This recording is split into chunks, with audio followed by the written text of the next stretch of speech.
Ces dernières années, les rendements des placements dits sans risque se sont effondrés, entraînant les niveaux de rémunération de ces produits à des points bas encore jamais atteints. Pour retrouver des rendements potentiellement plus attractifs, nous pensons qu'il existe deux solutions. La première, s'orienter vers des classes d'actifs plus risquées. Et la seconde, augmenter la durée de détention des unités de compte. Nous vous présentons aujourd'hui une de nos expertises phares, le fonds à échéance, qui selon nous répond aux enjeux actuels. Il s'agit d'un portefeuille constitué d'obligations convergeant vers une même date d'échéance. Il peut s'agir de dettes d'État ou de structures privées.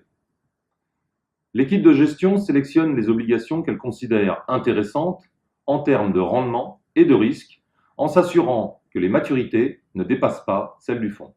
Elle les conserve tant que le risque de défaut de l'émetteur lui paraît acceptable.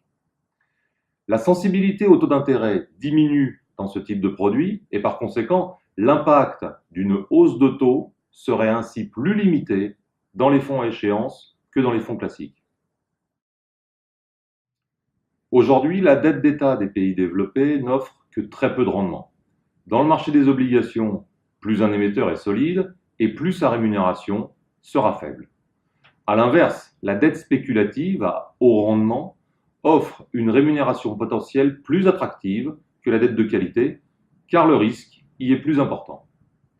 Le taux de défaut constaté dans cette catégorie reste tout de même limité et est inférieur à 5%. Compte tenu du surcroît de rémunération proposé par la dette spéculative et du faible niveau de défaillance, nous privilégions donc les obligations à haut rendement.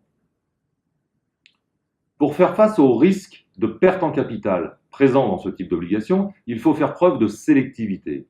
Et ainsi, l'équipe de gestion a la capacité d'arbitrage, c'est-à-dire qu'elle ne se contente pas de constituer le portefeuille et d'attendre l'échéance, mais elle va au contraire effectuer une analyse régulière des emprunts présents dans le portefeuille et du marché des obligations.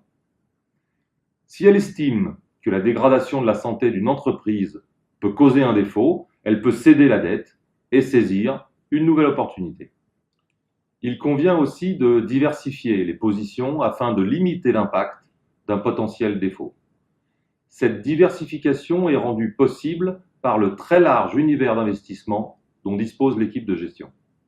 Il lui est possible en effet d'investir dans toutes les zones géographiques, tous les secteurs d'activité, dans des titres libellés en euros ou en devises étrangères fortes, avec une couverture systématique du risque de change. Tout cela nous permet d'effectuer une diversification à plusieurs niveaux. La Française gère depuis 18 ans des fonds à échéance, ce qui lui permet de disposer d'une expérience et de performances passées solides. Nous venons de lancer le 4e millésime de notre gamme, Rendement Global, avec une échéance 2025, appelée la Française Rendement Global 2025. Avec lequel nous souhaitons poursuivre le succès de son prédécesseur, la Française Rendement Global 2022, dont l'encours s'élève à plus de 600 millions d'euros.